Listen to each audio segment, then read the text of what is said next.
Você está ouvindo o Loopcast, o podcast do Colégio Estadual Luciano Passos, em Cruz das Almas, Bahia, feito por e para estudantes. Loopcast!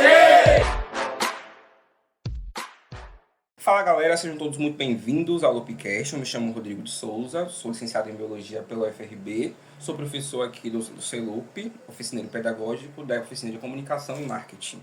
E estamos aqui iniciando o podcast. Estou aqui hoje com o Thiago, se apresente, Thiago. Boa tarde galera, aqui quem fala é Thiago. Hoje eu estou como um dos apresentadores do Loopcast. Tenho 16 anos, sou aluno do CELUP e atuo atualmente no segundo DV vespertino. Eu estou usando uma camisa preta, uma calça também carro preta. E hoje estamos aqui para fazer mais um Loopcast. Obrigado por lembrar, Thiago. Eu também sou um homem negro, tenho um black, estou usando uma camisa branca, amarela, um quadrado branco, uma calça mostarda com todo monocromático hoje, com um sapato mostarda ou marrom também. E estamos com as nossas entrevistadas. Hoje no Loopcast vamos de educação inclusiva.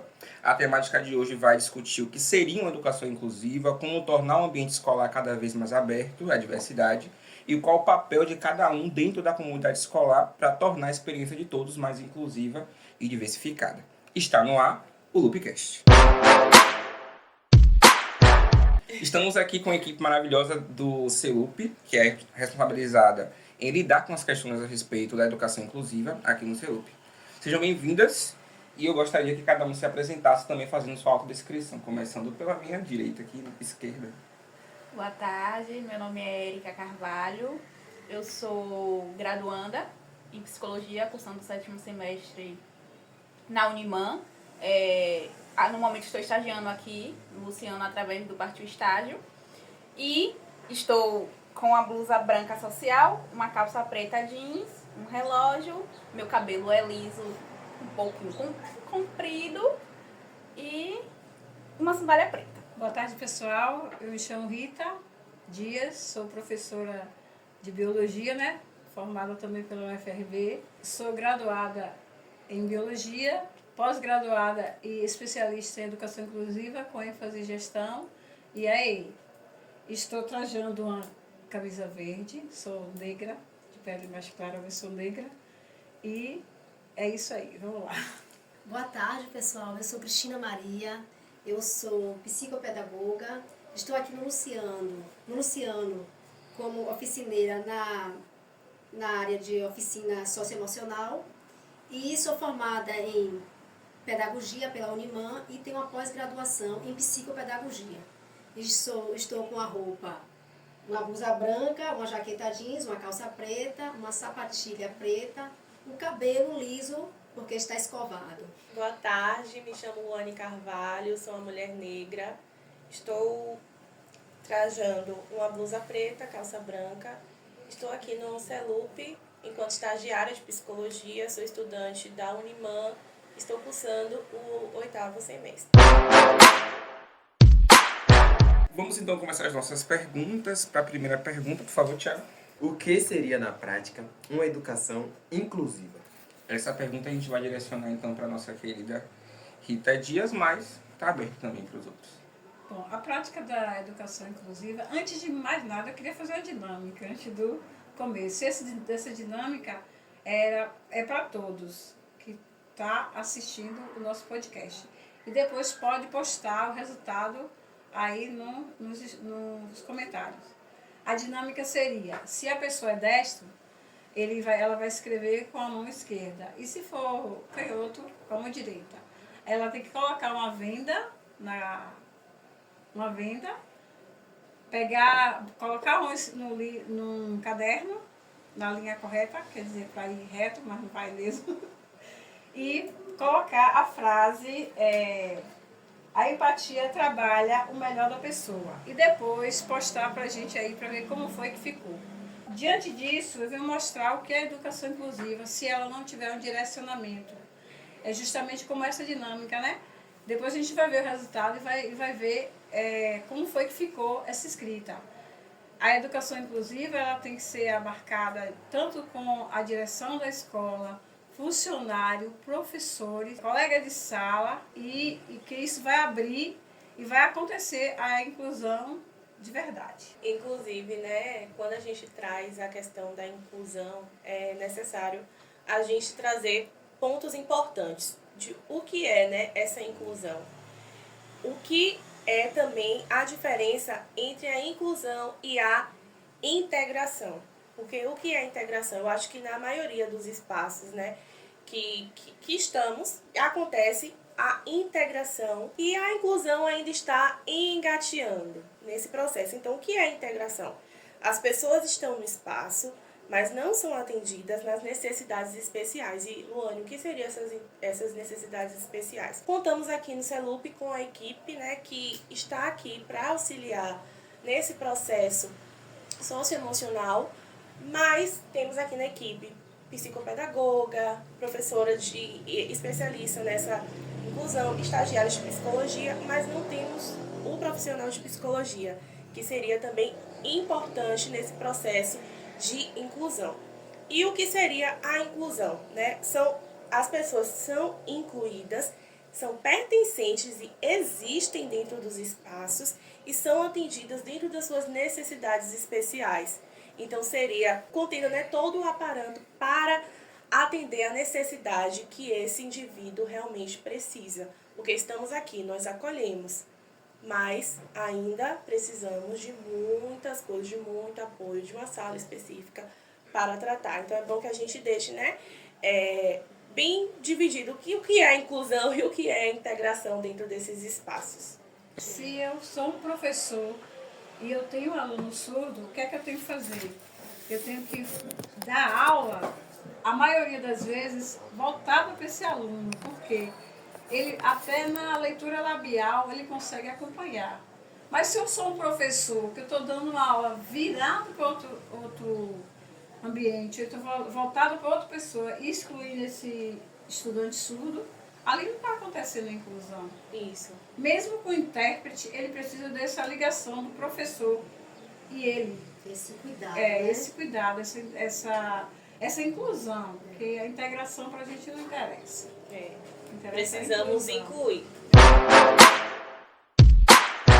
Vamos para a próxima pergunta. A gente define, então, uma prática de uma educação inclusiva como uma educação que respeita o outro indivíduo como ele é e vai incluir na escola as suas necessidades. Isso. Não é o contrário. Não é o professor que é típico, não, quer dizer, não é a criança que é atípica ter que se moldar ao professor que é típico. Ao contrário. Imagine uma criança só lidando com uma turma toda que é dita típica, né? Típica.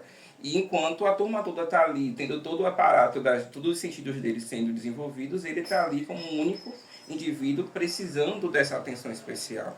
E é isso que às vezes as pessoas não entendem, inclusive nas próprias atividades que precisam ser tratadas dentro da sala de aula, não é? Isso, e aí, pegando esse gancho aí, realmente, como você falou, reconhecer e valorizar cada aluno como único, né? Isso é muito importante. Perfeito. Professor, como é que eu faço isso? Como é que eu, professor de educação básica, de escolas públicas ou particulares, com 30 alunos na sala, como é que eu paro para dar atenção para um? Tem que dar atenção. Como ele tem uma necessidade específica e a própria lei me obriga a ser dessa forma. E se eu não fizer, eu sou passível até de perder o cargo enquanto professor se não estiver ali dando atenção para aquele estudante que precisa de uma necessidade mais especial do que os outros. Então, partindo dessa ideia do que a gente sabe do que é educação inclusiva, eu pergunto: vocês acreditam que a educação inclusiva está realmente sendo incorporada à dinâmica da escola, como obriga a lei? Qual é a percepção de vocês quanto a isso? Ela não está como deve ser. As políticas públicas são voltadas para a educação inclusiva, se ela fosse posta em prática e fosse mensurada mesmo como deve acontecer, nós estaríamos ano-luz do que estamos, né? Por quê? A escola tem que ter formação continuada para os professores, isso é uma necessidade. Ela deve também ter curso para os funcionários da escola também, tem que ter, porque ele, para trabalhar, ele tem que saber com quem e como trabalhar, entendeu? Porque as deficiências não é só uma. Nós já acabamos de falar aqui com a Anne, que não é só os PCDs que necessitam desse acolhimento. e sim um todo. Então, se você me perguntar hoje, está acontecendo a inclusão correta? Não, não está. Eu vejo muitas lacunas, muitas facetas que não tá fechando, entendeu? O poder público tem que modificar muitas coisas mesmo. E é como eu acabei de falar, formação continuada. Inclusive, autistas, pessoas com TDAH, com déficit de atenção, um TOD, né? Transtorno opositor compulsivo. O TOC, né? Mas tem o TOD também, que é o transtorno Desafiador. opositor desafiador, que é não vou dizer nem essa palavra, mas é O que está mais fazendo assim... Sim, mais trabalho do Desafio, professor, é o desafio. E às vezes não é nem isso, né? Pode ser até denominado como outro transtorno e aí acaba... Isso, né? como a esquizofrenia. Está parecendo que é TOD, às vezes a gente vê que não é. Isso, Tem aluno que está passando por isso, está medicado com aluno, estudante que tem TOD. Não é TOD. Como é que fica isso? Esse aluno, ele vai conseguir superar as limitações dele? Não vai, de jeito nenhum. É muito complicado. E pensando aí que é ser humano, né? E cada um tem a sua forma de pensar, agir, refletir. São muitas questões. Vamos para a terceira pergunta. Como funciona o adiantamento educacional especializado AEE? O atendimento educacional especializado. O atendimento educacional especializado já está dizendo, né? Um atendimento especializado para o aluno de inclusão. O que é que acontece? Esse atendimento nós precisamos identificar qual déficit que esse aluno tem, como trabalhar com ele. Então, depois que a gente identifica, a gente vai fazer o quê? Elaborar atividade, elaborar trabalho, elaborar uma forma de convívio também na escola, porque se ele tiver algum entrave que não está deixando ele encaminhar, vamos ver como elaborar essa situação. E, por fim, organizar atividade, organizar avaliações, dinâmicas também, bora jogos. O lúdico, trabalhar o lúdico. E o professor do atendimento educacional especializado, ele tem que ter em todas as escolas. Ele não pode ficar reduzido a uma ou duas escolas, não. É público e particular. Como o poder público, ele pede muito do público, tem que se pedir também particular. Por quê? Eles já estão começando a caminhar. Essa sala de recurso, ela ajuda o aluno a desenvolver outras habilidades que na sala ele não está conseguindo. Como acontece o atendimento educacional especializado? Conjugado, uma ponte, sala regular e a sala do AE. O professor está ministrando uma atividade aqui, esse aluno não está conseguindo desenvolver, então na sala de recursos eu vou trabalhar com ele justamente isso. Geometria, vou trabalhar geometria. O AE, ele perpassa todas as esferas. Ele vem do Fund 1, qual também estou inserida no Fund 1, Fund 2, ensino médio. É uma sala de recurso de lúdico didático, sim, construída até por eles, entendeu? Falar sobre a fotossíntese. Vamos construir com ele vai entender justamente como acontece a fotossíntese.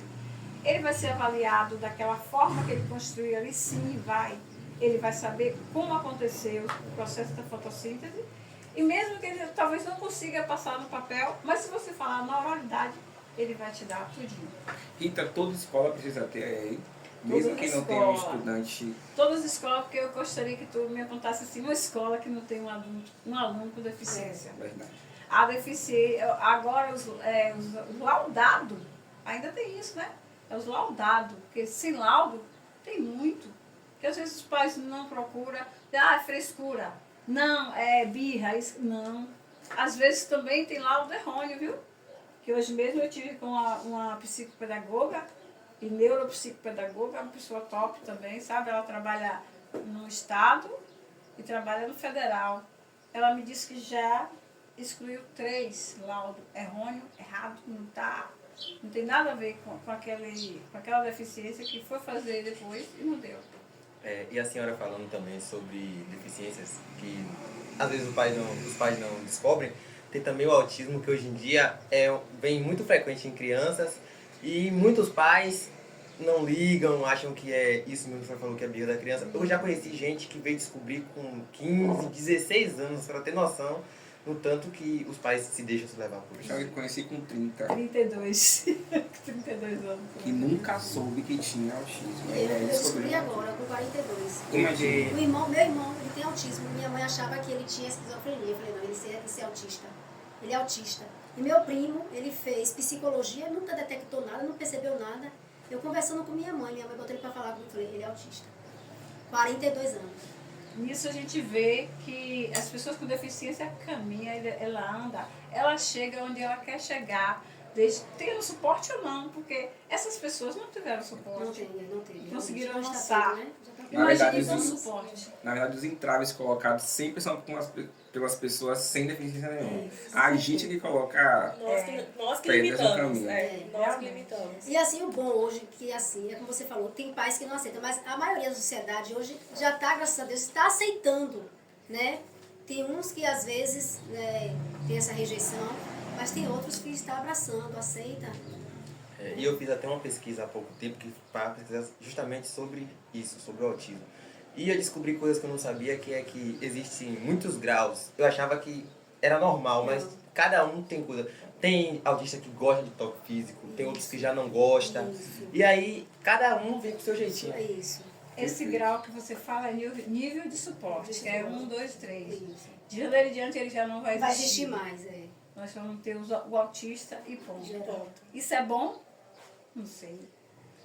Eu Mas acho ele que é não uma quer questão de pertencimento. Isso. Eu sou autista, independente do grau, eu sou autista. Eu sou uma pessoa normal, não tem anormalidade disso, Não. eu sou autista, entendeu?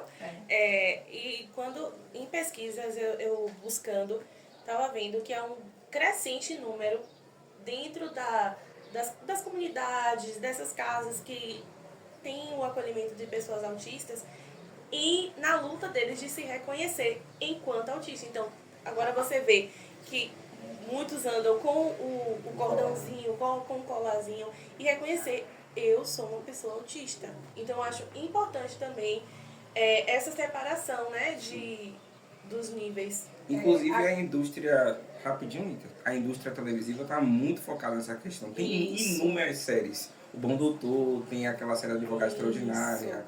Várias séries que vem trazendo protagonistas autistas, protagonistas com algum tipo de deficiência. E traz essas questões todas para entender que está no nosso cotidiano e que eles trabalham e que agem, são produtivos de qualquer forma, né? Quanto às habilidades e o hiperfoco, a gente deveria prestar muito bem atenção nisso. Eu sou uma pessoa que eu sou uma artista plástica top, mas eu não consigo desenvolver em matemática, eu não consigo desenvolver em física, em química e tal. E como seria isso? A pessoa que tem esse hiperfoco, trabalhar, a escola, começar a trabalhar ele voltado para aquele hiperfoco dele, já ajudaria um bocado, né? Próxima pergunta. Como o professor e a escola pode planejar atividades e avaliar a aprendizagem de estudantes atípicos? E aí, quando eu falo atípicos, eu coloco os estudantes com deficiência, os autistas, com TDAH, com TOD, todo mundo. Como é que eu posso, né, trabalhar essas questões enquanto professor? Olha, enquanto professora, eu trabalho eu faço adaptação. Se tu me dá a atividade, eu vou adaptar. Eu vou ver como ele consegue desenvolver. Faço leitura, contextualizo e ele responde. Ele dá a resposta. Se ele não consegue fazer isso, eu tenho um aluno autista que ele é não verbal. Eu trabalho com ele, eu dou a frase, ele vai, digita. Digita no notebook, ou então no meu celular também. Quando eu estou sem notebook, ele digita e passa para mim a resposta. Quer dizer, ele não tem oralidade, mas ele consegue, ele sabe ler já, ele digita tudo certinho. E também eu posso trabalhar com ele com desenhos. Eu não vou, se você não vai ser um desenho aleatório. Eu estou trabalhando o quê? Reino Monera. Aí eu vou pedir o quê? para ele desenhar, fazer o desenho. E ali a gente vai trabalhar tudinho. Eu vou falar sobre mitocôndrias com ele, eu vou separar tudinho ali o que é que eu quero, o que é que tem a mitocôndria, ou qual a função dela no organismo. Assim, eu consigo trabalhar assim. Eu vou partir para a matemática. Já fica assim um pouco mais difícil, porque às vezes eles não conseguem mesmo. Tem uns que não conseguem, tem outros que conseguem, avança, pega o bastão e vai embora. E outros não. E também a oralidade. Às vezes eu faço a leitura e faço a pergunta. Ele não quer colocar no papel. Ele é resistente para a escrita. Ele me responde tudinho. Ele me deu 10 na prova. Como que eu vou reprovar esse aluno? Não tem lógica. Eu acho que essa escrita, esse negócio só escrito já está ultrapassado. Desde que o aluno consegue me dar essa resposta. De outras formas. Da avaliação. Então, essa avaliação, ela cai por terra se você não souber avaliar. Então, tem várias formas de avaliação e a gente consegue chegar lá. Rita, eu tenho acho que alguns estudantes com autismo e TDAH, né? Então, o que a gente faz? Por exemplo, as avaliações escritas, elas são adaptadas. Então, por exemplo, como eu tenho a pergunta, eu coloquei um texto enorme para responder uma pergunta só. Eu enxugo a pergunta, coloco a pergunta mais direta com 3 alternativas. A prova, ou 2, né? A prova muito mais ilustrada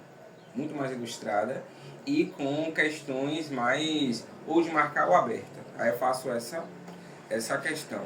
Tá certo ou posso melhorar isso? Ótimo. E o que é que você pode fazer? Não encher muito.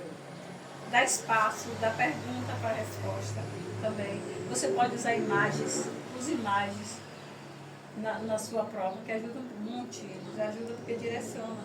Às vezes ele olhou a imagem, ele lembrou o que foi ministrado na sala. E como foi que você chegou ali? Agora, para isso, é a interpretação. Para isso, o aluno tem que estar em sala de aula. Porque se ele não estiver assistindo minha aula ou a sua aula, ele não vai conseguir assistir. Agora, uma coisa que eu não tinha pensado na ideia de utilizar o desenho. Meus alunos, eles desenham muito. E esse específico, ele desenha muito bem. Só que eu nunca pensei em utilizar o desenho dele como algo. Aí a interpretação, A interpretação. desenho. Eu acho um absurdo quando eu vejo um professor falar que eu não consigo fazer determinada atividade com aquele aluno porque ele tem uma certa deficiência. Gente, não. O que temos que... uma gama de atividades que podemos fazer, desenvolver. Eu participei de um workshop de atividades lúdicas para pessoas com deficiências no ambiente escolar. E a gente dividiu em grupos e meu grupo ficou responsável. Realizamos uma atividade para falar sobre as fases da água, líquida, gasosa, e foi muito bom. A gente trabalhou com papel. A gente pegava o papel, pintou de azul, fazia nuvem, fazia água, o algodão a gente já botava como se fosse o vapor. Então foi muito legal. Então eu acho um absurdo mesmo quando eu vejo um profissional falando não tenho como desenvolver certa atividade com certo aluno porque ele não tem um certo nível de intelectualidade esperada, né? Como os outros. E tem sim, gente. A gente sentar, a gente buscar que tem muitas atividades que podemos desenvolver para esses alunos, né? E a inclusão está nisso, né? É fácil? Não. Não é fácil. Se eu chegar aqui e dizer, é fácil, é bonito, tem purpurina. Não é fácil, porque nós sabemos que a carga horária do professor hoje, às vezes, é surreal. E o professor que tem muito aluno de inclusão também, ele tem que fazer atividade adaptada, puxado, porque ele tem a vida profissional, tem a vida particular dele. Mas se diminuir um pouco a quantidade de aluno por turma, quanto o professor poderia ajudar muito. Isso é uma briga secular.